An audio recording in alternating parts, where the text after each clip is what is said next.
My fellow Singaporeans, today I'm going to reveal to you the dirty CPF HDB scheme that the PAP has concocted to trick Singaporeans of our CPF. Now, for a Singaporean who started working in 2001 and who earns a medium income, by the time he or she retires at 55 in 2035, he or she would be able to accumulate nearly $700,000 in his or her CPF. However, it has been shown by Mr. Leong Tze-Hien that 1 in 8 Singaporeans cannot meet our CPF minimum sum, or nearly 90% of us. So why is that the case? Indeed, $700,000 in our retirement funds is a lot of money. It has been shown in a report by the Manulife Asset Management that Singaporeans actually accumulate the largest pension reserves among the Asian tigers, Japan and the United States. So why is it that we still do not have enough in our CPF? Indeed, several studies have already shown that Singaporeans have the least adequate pension funds. The Asian Development Bank Institute had shown that Singaporeans have the least adequate retirement funds in the Asian countries after Indonesia.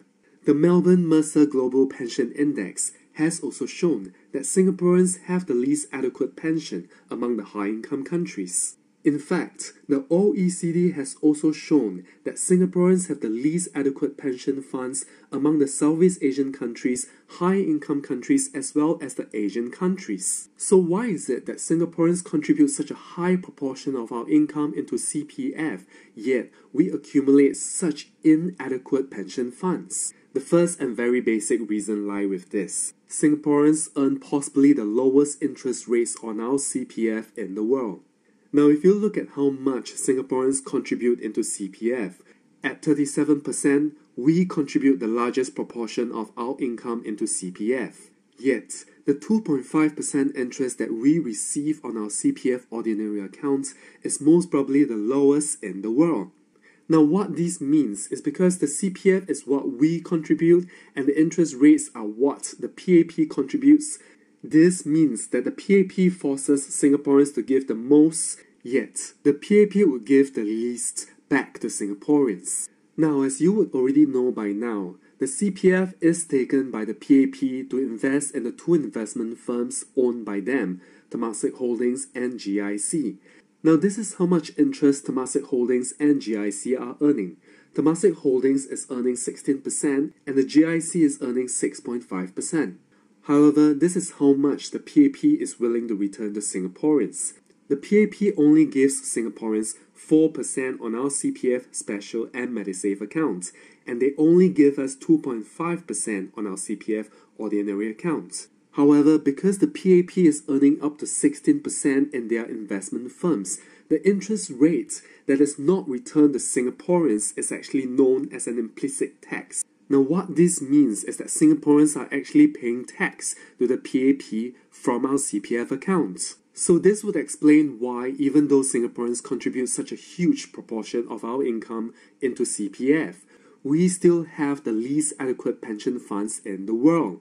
Because the PAP takes our CPF and earn high interest rates on them, but we turn very low interest rates back to Singaporeans. However, this is only one reason. There is another more insidious reason. The second reason is how the PAP has extracted our CPF for the purchase of the HDB flat. Now, things are not as simple as they seem on the surface. Now, for a medium income earner who would like to purchase a $300,000 HDB flat, he or she would have to put down a down payment of $15,000 in cash and $45,000 in CPF. This means that he or she would have to put a down payment of $60,000 or 20% of the price of the HDB flat. For the rest of the $240,000, he or she would have to borrow to fund his purchase. Now, take note of this $45,000 that he or she has taken out from the CPF. So if a person would want to borrow from the CPF to fund the $240,000 for 30 years, he or she would need to pay a monthly mortgage of $961 every month. At the end of 30 years, he or she would pay nearly $350,000 in mortgage. What this means is that for a $300,000 flat, a person would have paid $45,000 in CPF down payment, $15,000 in cash down payment, and nearly $350,000 in mortgage. This means that a person would pay more than $400,000 for the flat, or more than $100,000 what the stated value of the flat is. So the assumption that most Singaporeans have would be that if I've paid off my mortgage, that means that I do not have to pay anything else for my flat, right? Well, not really. Because there is something called the CPF accrued interest. You never knew about that, right? Well, so what does the accrued interest mean? According to the PAP, if you have kept your CPF inside untouched, the PAP will pay you a 2.5% interest on your CPF. However, if you were to remove this CPF for your housing mortgage, the PAP will ask you to pay this 2.5% interest back to them. But do you know what this means? Because your CPF is no longer inside, what the PAP is doing is to actually make you pay an interest on nothing. So see if you get this. Logically, when you put your money into the CPF, the PAP will pay you interest for your deposit into CPF. Now say if you want to take $1 out, the PAP will stop paying you interest on it. And if you decide that you want to put the $1 back, you would only need to put $1 back. Now but here is what the PAP is making you do. When you put your money into the CPF, what the PAP does is it takes over your CPF, turns it into loans and lends it back to you. So say if you want to take out this $1 to pay for your housing mortgage, the PAP will tell you, now that you want to take this $1 out from their CPF bank, you have to pay them a 2.5% interest on the loan that you want to take from the PAP. So instead of just putting $1 back, you have to put $1 back plus a 2.5% interest. Now, but does this even make sense? The CPF is your money. You get to decide how to use your money. Why does the PAP decide to come in, take your CPF over, decide to be the bank, and loan you back the money that is yours in the first place? Now, you're not borrowing money that is non-existent or from someone else. You are taking your own money back to use. Now, how can the PAP come up with such a policy that overrides you as the owner of your own money? Has the PAP ever asked you whether you would agree to such a policy? Or has the PAP ever asked you that they will take your money and charge you interest for you taking your money out? Now, but you shouldn't even be paying a 2.5% accrued interest. In the first place, you're already paying a 2.6% interest on your housing mortgage into the HDB bank. So why is the PAP making you pay another 2.5% interest on this mortgage to their CPF bank? In total, what this means is that you are paying a 5.1% interest on your housing mortgage and not the 2.6% interest that you have been told. So some Singaporeans might say, the CPF is our money. Well, I'm sorry to break the bubble, but it's not your money. The CPF is the PAP's money. They have turned it into their money so that they can invest in the Temasek Holdings and GIC and double charge you interest on your HDB and CPF by making you pay a 2.6% interest on the mortgage and a 2.5% accrued interest. Well, so some of us might say, bo bian lor. No choice what? The CPF want to take our money, take lor. Anyway, the PAP control everything already. What can we do? Lan lan lor. Anyway, it's only 2.5%. It's not too much, right? Actually, that's where it will get very painful. Let's take a look at how much this CPF accrued interest is. Now remember the $45,000 that you paid using your CPF. Yes, you have to pay a 2.5% accrued interest on it as well, because the PAP says that you need to pay the accrued interest on all money that you take out from the CPF. So how much is this accrued interest? After 30 years, this accrued interest would be $47,812, or actually more than 100% higher than the down payment. So this is shocking, right? What about the CPF accrued interest that you have to pay on your mortgage? The mortgage is nearly $350,000. After 30 years, you have to pay a CPF accrued interest of nearly $173,000. Now this CPF accrued interest is half of your mortgage. So the CPF accrued interest that you have to pay is $47,812 on your down payment and $172,983 on the mortgage. In total, you would have to pay more than $220,000 in accrued CPF interest back to the CPF. Now let's look at the whole picture. The thing about the CPF accrued interest is that, well, most Singaporeans do not know about it. Do you know about it? In fact, most probably the only place that you can find information on this CPF accrued interest is on the CPF website, which explains to you how much you have to pay if you sell your HDB flat. And in truth, most Singaporeans only know about this CPF accrued interest when they want to sell their HDB flat. That is when they realize, what? I have to pay a CPF accrued interest? Well, that's a lot of money. So how much money is that? Do you know that if you do not sell your HDB flat and you do not know about this CPF accrued interest, the CPF accrued interest will keep growing and growing. In 30 years, the CPF accrued interest would have grown to more than $220,000. In 40 years, the CPF accrued interest would have grown to nearly $400,000. In 50 years, the CPF accrued interest would have grown to more than $600,000. Now, this is only the CPF accrued interest. We haven't even included the mortgage that you pay on your HDB flat. So what happens when you include the mortgage that you pay?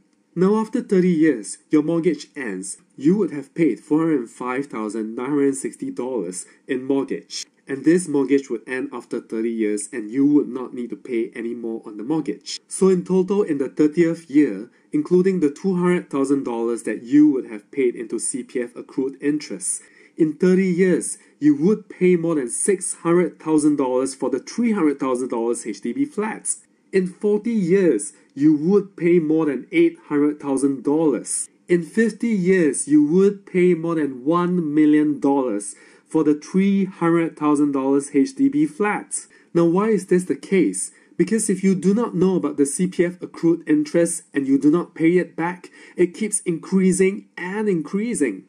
So what this means that after 30 years, you would have paid more than $320,000 in mortgage and CPF accrued interest. This means that for your $300,000 flat, you are actually paying more than $600,000 for it, or more than 2 times the stated value of your HDB flat.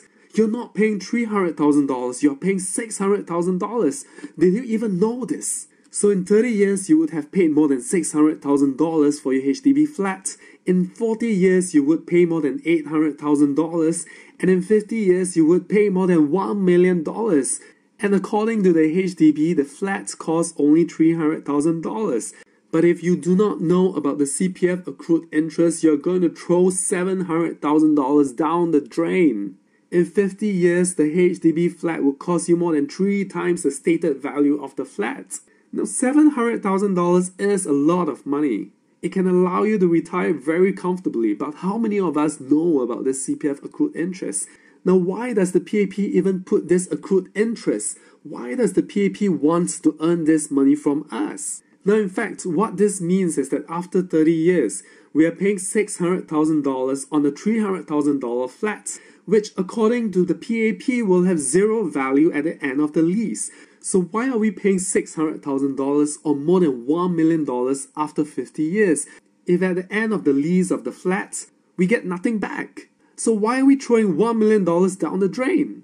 So what this means is that what we are not told or what we do not know is that we have to pay an additional 2.5% accrued interest on the CPF loan.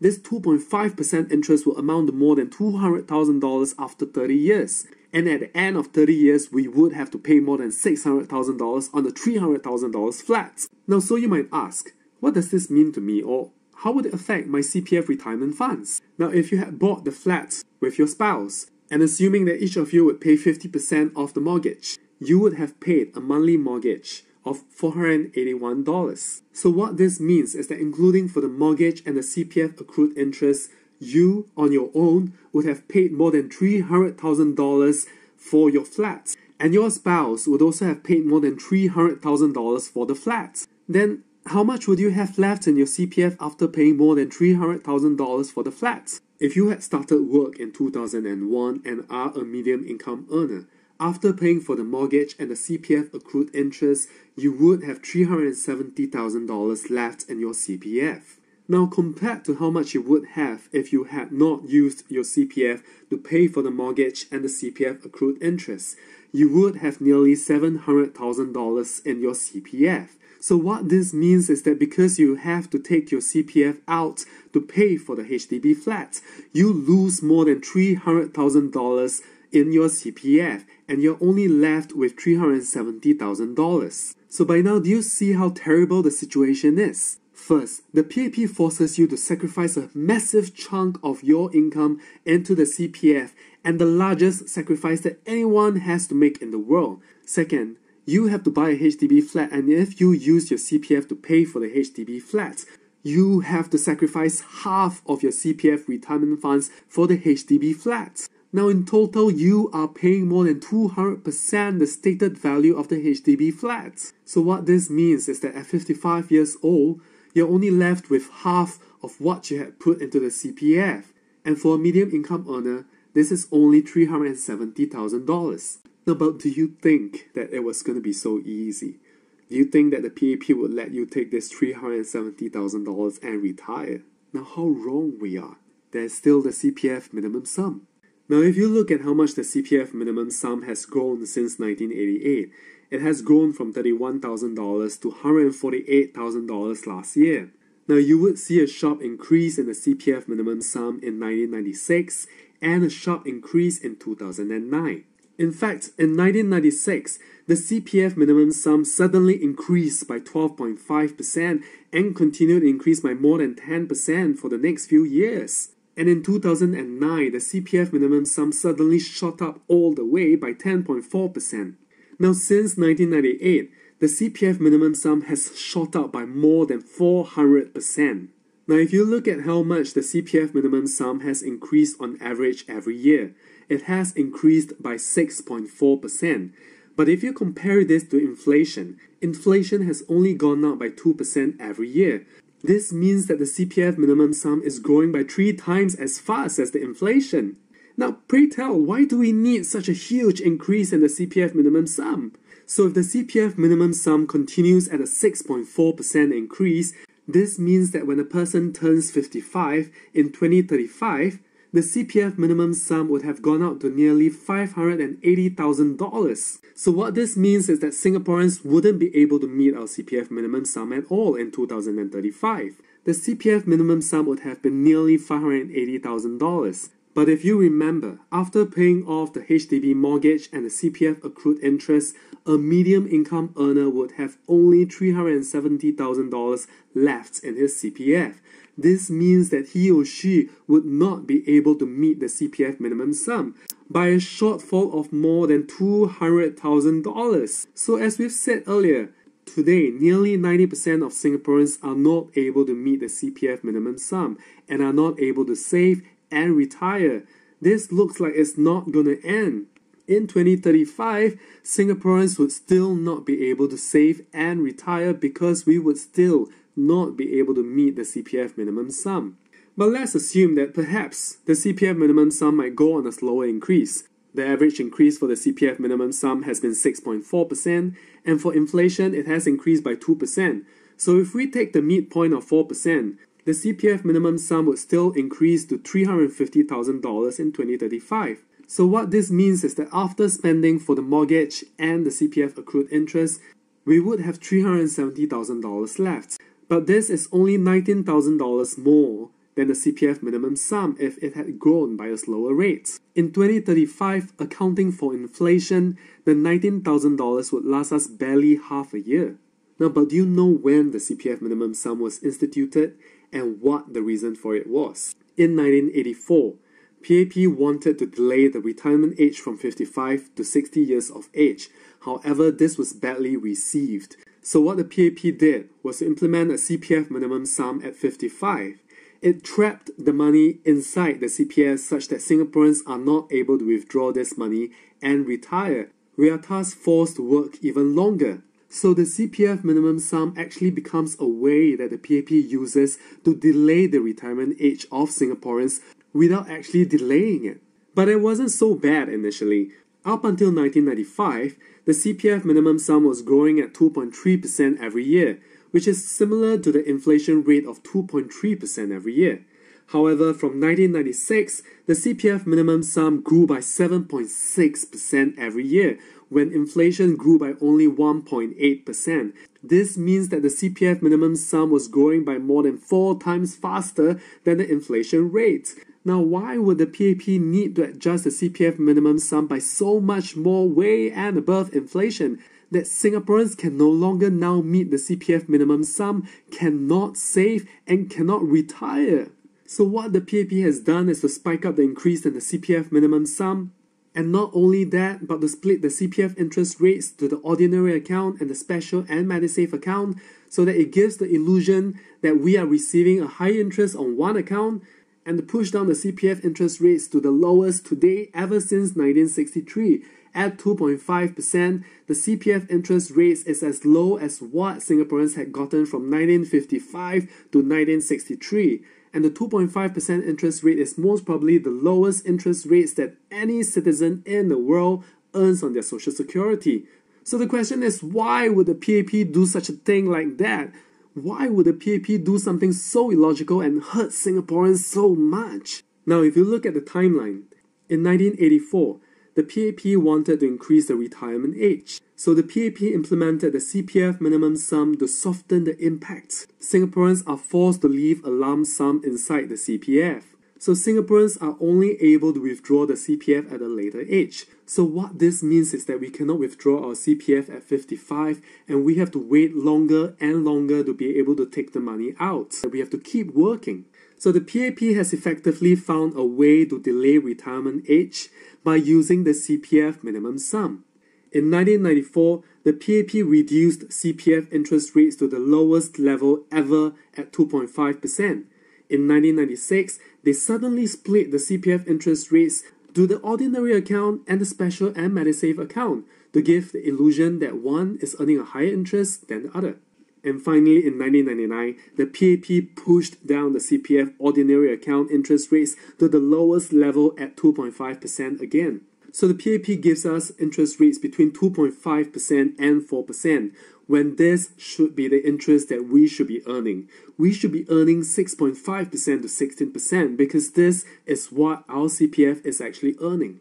So finally, let's look at the big picture. How did the PAP trick Singaporeans such that we now have the least adequate retirement funds and we are not able to save and retire? First, the PAP forced Singaporeans to pay the highest CPF contribution rate in the world of 37%. Second, the PAP split the CPF interest rates to the ordinary account and the special and MediSave account to give the illusion that one receives a higher interest than the other. Then, the PAP pushed down the interest rates on the ordinary account to 2.5%, or the lowest that Singaporeans have gotten since 1963 and the lowest possibly in the entire world. So with what Singaporeans have accumulated in the CPF, the PAP has already calculated this. And with this, the PAP calculates how much they need to increase the price of the HDB flats so that they can extract your CPF out. The PAP forces Singaporeans to pay a high 2.6% interest rate on the HDB flat mortgage. And then they force us to pay an unreasonable and illogical accrued 2.5 interest rates to lend us our CPF. Finally, after extracting our CPF to pay for the HDB mortgage and extracting our CPF for the accrued interest, the PAP puts in a CPF minimum sum which traps the rest of our money in the CPF. Now, so much so that up until last year, the PAP has accumulated 253 billion from our CPF. However, Singaporeans were only able to withdraw 15 billion in our CPF last year, which is only 5.9% of the total amounts inside the CPF. So, many Singaporeans think that the CPF is our money, but it's not. If it's our money, why are we withdrawing only 5.9% from our CPF? If it is our money, why has the PAP managed to use our money to accumulate billions in the CPF when nearly 90% of Singaporeans are not able to save and retire? Now, where has all our money gone? It's not really our money, is it? The CPF is not our money. The PAP has found a way to prevent Singaporeans from taking what is considered our money out. Now it's no longer our money, it is their money. So the whole entrapment plans work such that out of your whole wage, the PAP forces you to pay the highest CPF contribution rate in the world, and from your CPF, the PAP has calculated how much the price of the HDB flat should go up so that they can extract a part of your CPF out for the housing mortgage, they can extract a part of your CPF out for the accrued interest, and with whatever is left, they can put in a CPF minimum sum to trap the rest of your money inside the CPF. Here you go! The grand plan that the PAP has concocted to trap your CPF. It is not your money. So your CPF is gone to the housing mortgage, gone to the CPF accrued interest, gone to the CPF minimum sum. Now let's take a final look. Your CPF is not your retirement fund. The CPF is a bank for the PAP. Your HDB is not your home. Your HDB is a bank for the PAP. What the PAP has done is to force Singaporeans to deposit 37% of our wages into the CPF bank. Then, the PAP creates the HDB bank and makes Singaporeans deposit a part of our CPF savings into the HDB bank via the housing mortgage. And third, the PAP sets a high deposit level in the HDB bank to force Singaporeans to transfer even more CPF savings inside their HDB bank. And to increase the deposit level, the PAP does so by increasing the prices of the HDB flats. So on the money that they have forced you to deposit into their CPF bank, they give you a low 2.5% interest on your CPF savings. The PAP then takes your CPF and put it inside their CPF bank and tell you that they're going to lend you your CPF and forces you to pay a 2.5% interest on what they are going to lend you, which is actually your money and you shouldn't be paying an interest on it. The accrued CPF interest is rubbish. Then, just like how the PAP has set a high deposit level in their HDB bank, the PAP forces Singaporeans to put in a minimum deposit in the CPF bank by implementing a CPF minimum sum, so that you are not able to withdraw money from the CPF bank until you are able to meet this minimum deposit level in your bank account in the CPF.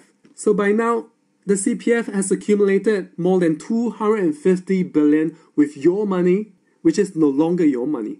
And it now belongs to the CPF bank that the PAP owns. And how much has the HDB bank accumulated? 300 billion? Now in total, you are losing billions of dollars to the PAP because of an insidious scheme that they have concocted just to trap your CPF, and they have increased the prices of the HDB flats to such an extravagant level that you are also forced to pay high prices on the HDB flats. Now where is all your money going? It's going back to the PAP. Look, the PAP is giving you money, but they're not really giving it to you because they have found so many ways to take it back. Not so much so that Singaporeans are just simply not able to save and retire. Well, the solutions are to increase wages, reduce the CPF contribution rates, and increase the CPF interest rates. However, the solutions are not the question. The question is whether the PAP is willing to implement these solutions. And I think the answer is clear. Now, Singaporeans, this insidious scheme that I have just revealed is not the only scheme that the PAP has concocted to cut down on Singaporeans. There are many others. Now it is time that we choose to be aware. It is time that we choose to stand up for our rights. We need to be aware to know what is going on in Singapore, and we need to know how policies and how everyday things are going to affect our lives. Now our wages are our livelihood. Our CPF is our retirement, and HDB is our home. The PAP cannot take what is ours and turn it around for themselves. Now Singaporeans, we need to stand up. We need to come together and we need to fight. We need to fight for a Singapore that is ours. We need to think for ourselves, our children and their children. Singapore is our home, and we need to be part of the solution. We need to put in place a government that would listen to us, and we need to put in place a government that would allow us to partake in the governance and not to silence Singapore and take us out of the equation. It is time to stop standing alone. It is time to stop fearing. Now what is there to fear when your life is at stake? When your country is in danger? Now this is not the time to fear. This is not the time to be scared. This is the time for us to rise up together and to take control of our country and to fight for it. Now together we can create a place that we can be proud of. And we need to believe in one another so that we can create a society where all Singaporeans can be happy, can be protected, and where we can live in a society which is as equal as we can achieve. On the 3rd of May, we will be holding an event to fight for the rights of Singaporeans to fair wages and rightful employment. Join us, take a stand, come down to Hong Lim Park and make yourself heard.